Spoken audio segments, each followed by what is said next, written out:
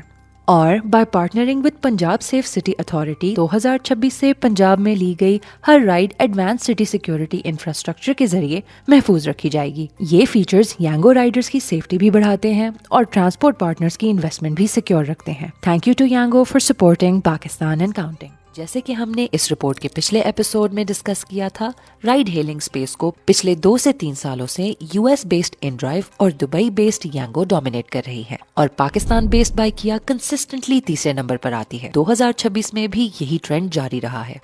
سال کے پہلے 5 مہینوں میں انڈرائیو کے 26 لاکھ، یانگو کے 20 لاکھ اور بائکیا کے 7 لاکھ ڈاؤن لوڈز تھے۔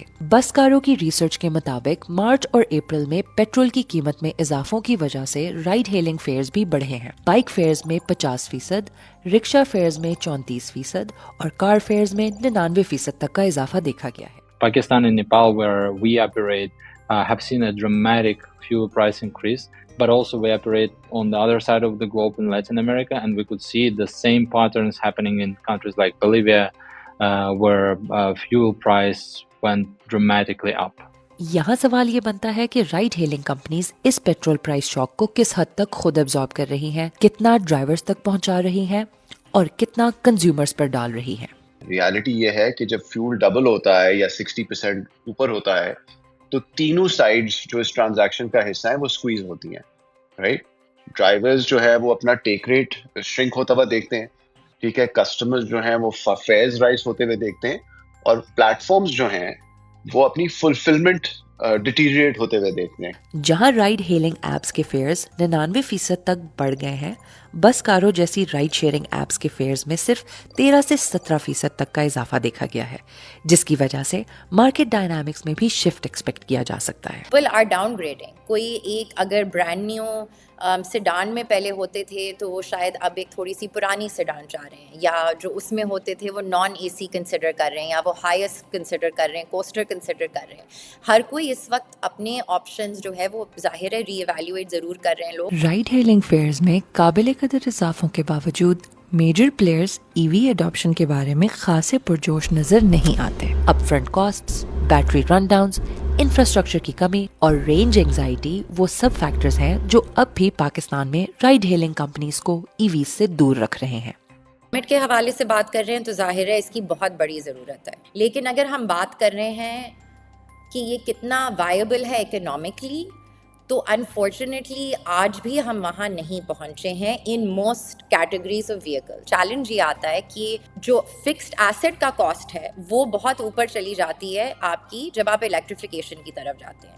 I would say that the opportunity is immense, but there are certain barriers. I would say that EVs are still in the early stage of adoption in Pakistan like it is in many countries. It's because there should be some saturation of the infrastructure on the market, and it takes years to build this infrastructure.